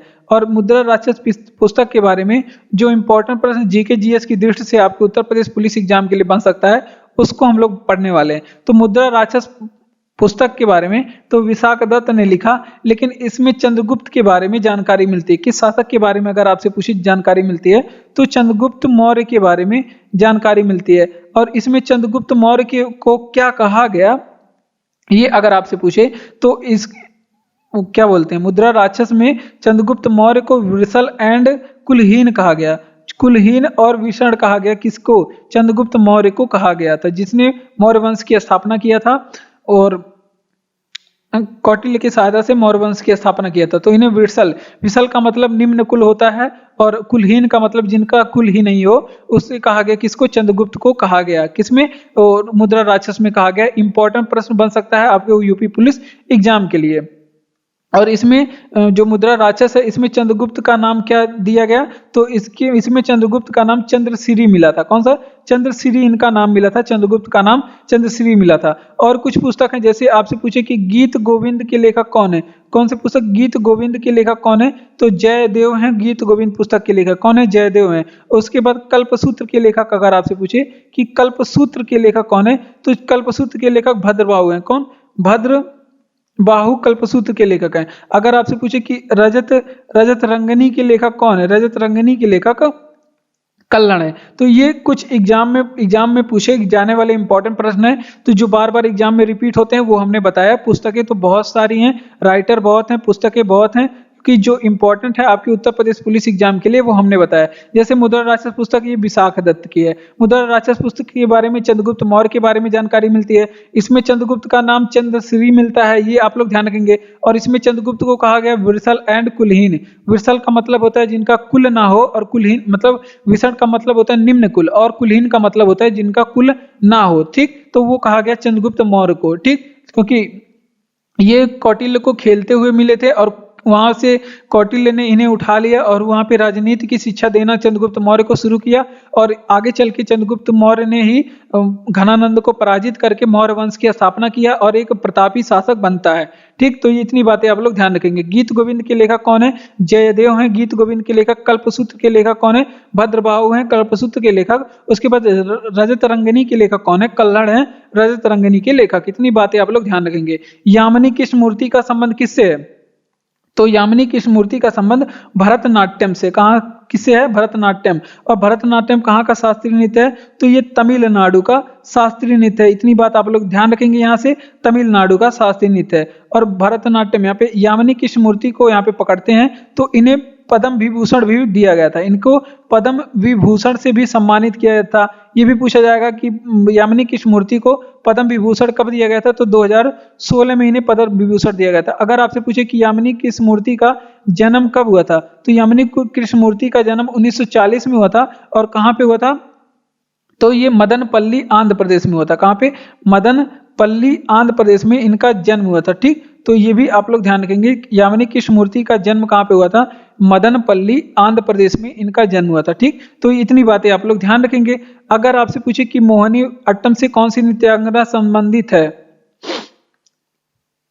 मोहिनी अट्टम से कौन सी नृत्यांगना संबंधित है? तो मोहिनी अट्टम कहाँ का है? ये केरल का है और इससे संबंधित हेमा मालिनी है। कौन? हेमा मालिनी मोहिनी अट्टम करती हैं। और फिर श्रीदेवी और हेमा मालिनी दोनों संबंधित हैं मोहिनी अट्टम से। उसके बाद एक कथकली है, और कथकली कहाँ का है? केरल का है। इसे संबंधित नृत्यांगना का नाम मृणाली साराभाई है। कौन? मृणाली साराभाई है। तो ये भी आप लोग ध्यान रखेंगे, इनके बारे में भी पूछा जाता है। मृणाली साराभाई का संबंध किससे है? तो वो कथकली से है। ठीक, तो ये चीजें आप लोग यहाँ पे ध्यान रखेंगे। कथकली भी केरल का है। यामिनी कृष्णमूर्ति का संबंध भरतनाट्यम से है, तमिलनाडु का शास्त्रीय नृत्य है। ये आप लोग ध्यान रखेंगे, तमिलनाडु का शास्त्रीय नृत्य है। ठीक, तो ये चीजें आप लोग यहाँ पे ध्यान रखेंगे। अगर आपसे पूछे कि इन्हें पद्म विभूषण यामिनी कृष्णमूर्ति को 2016 में दिया गया था और इनका जन्म 1940 में होता पद्म विभूषण। और मदन मोहन मालवीय का बात करें और इनका जन्म कहाँ पे हुआ था? मदनपल्ली में इनका जन्म हुआ था, आंध्र प्रदेश में हुआ था। मोहिनी अट्टम की बात करें तो ये केरल का शास्त्रीय नृत्य है और इसकी जो प्रख्यात या फिर विख्यात नृत्यांगना है वो श्रीदेवी और हेमा मालिनी। वैसे तो बहुत सारी नृत्यांगना है, वो फेमस जो है श्रीदेवी और हेमा मालिनी, ये पूछा जाता है। कथकली भी केरल का है, मिलानी साराभाई इसकी फेमस कलाकार हैं। ठीक, तो ये चीजें आप लोग ध्यान रखेंगे। अगला प्रश्न है कि भारत का मानक समय रेखा कितने डिग्री पूर्वी देशांतर पर है। तो ये कितने डिग्री पूर्वी देशांतर है, तो 82.5 डिग्री जो है वो पूर्वी देशांतर है। 82.5 डिग्री ऐसे आप लिखेंगे, और अगर ऐसे मिनट में लिखना हो तो 82 डिग्री 30 मिनट आप लोग लिखेंगे। इस तरह से यहाँ पे 82 डिग्री 30 मिनट पूर्वी देशांतर होता है। ठीक, ये आप लोग ध्यान रखेंगे। GMT जिसे क्या बोलते हैं, ग्रीनविच मीन टाइम बोलते हैं। क्या बोलते हैं, ग्रीनविच मीन टाइम। और इससे भारत का मानक समय रेखा कितने आगे है, तो इससे भारत का जो मानक समय रेखा है वो 3.5 घंटा, सॉरी 2.5 घंटा आगे है, सॉरी 2 घंटा 30 मिनट आगे है। ठीक, 5 घंटा 30 मिनट आगे, क्या बात है, 5 घंटा 30 मिनट आगे है। ठीक, तो ये आप लोग ध्यान रखेंगे। ग्रीनविच मीन टाइम जिसे GMT बोलते हैं, इसे भारत का मानक समय रेखा 5 घंटे 30 मिनट आगे है। और जो ग्रीनविच मीन टाइम है वो कितने डिग्री देशांतर है, ये 0 डिग्री देशांतर है। और हमारा कौन सा डिग्री देशांतर है समय रेखा, तो वो हमारा है 82.5 डिग्री देशांतर। ठीक, और ये भारत के कितने राज्य से जाता है, ये अपने आप में एक प्रश्न है। तो भारत के 5 राज्यों से जाता है। कौन कौन से राज्यों से, तो ये भी आप लोग ध्यान रखेंगे। उत्तर प्रदेश से जाता है, उसके बाद मध्य प्रदेश से भी जाता है, उत्तर प्रदेश मध्य प्रदेश से जाता है, और उसके बाद छत्तीसगढ़ से जाता है, छत्तीसगढ़ से जाता है, उसके बाद उड़ीसा से जाता है, और फिर कहां से, आंध्र प्रदेश से जाता है। ये भारत के 5 राज्यों से होके जाता है, आंध्र प्रदेश से होके जाता है। तो इतनी बातें आप लोग ध्यान रखेंगे। वो फिर से रिवीजन करेंगे कि भारत का मानक समय रेखा कितने डिग्री पूर्वी देशांतर, 82.5 डिग्री पूर्वी देशांतर, या फिर मिनट में लिखेंगे तो आप लोग ऐसे लिखेंगे क्योंकि 60 मिनट 1 डिग्री के बराबर होता है। तो इस तरह से आप लोग लिखेंगे, उसका आधा करेंगे तो 1 मिनट का आधा तो 30 डिग्री होगा। ठीक, ग्रीनविच मीन टाइम जिसे GMT बोलते हैं, इससे भारत का मानक समय रेखा कितने आगे है। इंपॉर्टेंट प्रश्न है आपके उत्तर प्रदेश पुलिस एग्जाम के लिए, यहाँ से प्रश्न पूछे जाएंगे GMT से या फिर IST से प्रश्न पूछे जाते हैं। इंडियन स्टैंडर्ड टाइम ये भारत का है, और GMT ग्रीनविच मीन टाइम ये पूरे विश्व का है। ठीक, और इससे भारत का जो समय है वो 5 घंटे 30 मिनट आगे है। और भारत के कितने राज्यों से जाता है, वो 5 राज्यों से, उत्तर प्रदेश, मध्य प्रदेश, छत्तीसगढ़, उड़ीसा और फिर आंध्र प्रदेश से होके जाता है। लंदन किस नदी के किनारे स्थित है, टेम्स नदी के किनारे स्थित है। और लंदन ये ब्रिटेन की राजधानी, कहाँ की, ब्रिटेन की राजधानी है। अगर आपसे पूछ ले कि वहीं पे पेरिस, अगर आपसे पूछे कि रोम किस नदी के किनारे स्थित है, तो रोम इटली की राजधानी है, और ये जो है वो टाइबर नदी के किनारे स्थित है। किस नदी के किनारे, टाइबर नदी के किनारे स्थित है। अगर आपसे पूछे कि पेरिस किस नदी के किनारे स्थित है, तो पेरिस जो है वो फ्रांस की राजधानी है, और ये स्थित है, पेरिस फ्रांस की राजधानी है, और ये सीन नदी के किनारे स्थित है। किस नदी के किनारे, सीन नदी के किनारे स्थित है। उसके बाद अगर आपसे पूछे कि न्यूयॉर्क शहर किस नदी के किनारे स्थित है, तो न्यूयॉर्क शहर जो है ये हडसन नदी के किनारे स्थित है। किस नदी के किनारे, हडसन नदी के किनारे। अगर आपसे पूछे कि वियना किस नदी के किनारे स्थित है, तो वियना जो है ये ऑस्ट्रिया की राजधानी, कहाँ की, ऑस्ट्रिया की राजधानी है। और फिर या फिर आपसे पूछे कि बुडापेस्ट, तो बुडापेस्ट और वियना, बुडापेस्ट के बारे में ध्यान रखेंगे, ये हंगरी की राजधानी है। तो दोनों आप लोग ध्यान रखेंगे, ये स्थित किस नदी के किनारे है, तो ये दोनों डेन्यूब नदी के किनारे स्थित है। डेन्यूब नदी के किनारे बहुत सारे शहर स्थित हैं, तो ये कम से कम 2 ज्यादा पूछे जाते हैं, वो आप लोग ध्यान रखेंगे। देखिए, लंदन किस नदी के किनारे स्थित है, ब्रिटेन की राजधानी है, टेम्स नदी के किनारे स्थित है। रोम इटली की राजधानी है और टाइबर नदी के किनारे स्थित है। न्यूयॉर्क एक शहर है अमेरिका का, न्यूयॉर्क एक अमेरिका का शहर है, और ये स्थित है हडसन नदी के किनारे। पेरिस फ्रांस का एक राजधानी है, सीन नदी के। वियना ऑस्ट्रिया की राजधानी है, और बुडापेस्ट हंगरी की राजधानी है। ये डेन्यूब नदी के किनारे स्थित है। ठीक, आलू केंद्रीय आलू संस्थान कहाँ पे स्थित है, तो केंद्रीय आलू संस्थान जो है वो शिमला में स्थित है। शिमला कहाँ पे है, हिमाचल प्रदेश में है। ठीक, अगर आपसे पूछे कि केंद्रीय चावल अनुसंधान कहाँ पे स्थित है, केंद्रीय चावल अनुसंधान कहाँ पे स्थित है, तो केंद्रीय चावल अनुसंधान जो है ये कटक में स्थित है। और कटक कहाँ पे है, ये उड़ीसा राज्य में स्थित है। कहाँ पे, उड़ीसा राज्य में स्थित है। उसके बाद अगर आपसे पूछे कि भारतीय कृषि संस्थान कहाँ पे स्थित है, भारतीय कृषि संस्थान या फिर अनुसंधान कहाँ पे स्थित है, तो ये नई दिल्ली में स्थित है। उसके बाद अगर आपसे पूछे कि केंद्रीय तंबाकू अनुसंधान कहाँ पे स्थित है, केंद्रीय तंबाकू अनुसंधान कहाँ पे स्थित है? तो केंद्रीय तंबाकू अनुसंधान ये राजमुंदरी में स्थित है। राजमुंदरी, और राजमुंदरी कहाँ पे? आंध्र प्रदेश में स्थित है। तो इतनी चीजें आप लोग यहाँ पे ध्यान रखेंगे, आंध्र प्रदेश में ये स्थित है। ठीक, तो एक बार फिर से रिवीजन करेंगे। देखिए, कह रहा है कि केंद्रीय आलू अनुसंधान कहाँ पे स्थित है? तो ये शिमला हिमाचल प्रदेश में स्थित है। अगर आपसे पूछे कि केंद्रीय चावल अनुसंधान कहाँ पे स्थित है? तो कटक उड़ीसा में। अगर विश्व अंतर्राष्ट्रीय वाला पूछे तो फिलीपींस बताएंगे। तो अगला प्रश्न है कि मनीला फिलीपींस में। अगर आपसे पूछे कि भारतीय कृषि संस्थान कहाँ पे स्थित है? तो नई दिल्ली में स्थित है। केंद्रीय तंबाकू अनुसंधान कहाँ पे स्थित है? तो राजमुंदरी आंध्र प्रदेश में स्थित है। ठीक, तो इतनी बातें आप लोग यहाँ पे ध्यान रखेंगे। पढ़ते हैं अपने अगले प्रश्न की ओर। तो अगला प्रश्न है कि जय हिंद, धन्यवाद। बस आज की वीडियो में इतना ही। अगर आपको वीडियो अच्छा लग रहा हो तो वीडियो को लाइक कर दीजिए, चैनल को सब्सक्राइब करके आप लोग हमारे साथ इसी तरह के और भी वीडियो पाने के लिए जुड़ जाइए। अपने दोस्तों तक भी इस वीडियो को शेयर करिए। अगर कमेंट बॉक्स में आप कमेंट करके बताते हैं कि ये वीडियो आपको कैसा लगा तो हमें बहुत ही अच्छा लगेगा। और कुछ सुधार भी करवाना हो तो आप लोग कमेंट बॉक्स में बता सकते हैं। और इसी तरह से आप रोज पढ़ते रहिए, हंसते रहिए, मुस्कुराते रहिए और खुश रहिए। खुशी से ज्यादा इंपॉर्टेंट कुछ नहीं होता। धन्यवाद।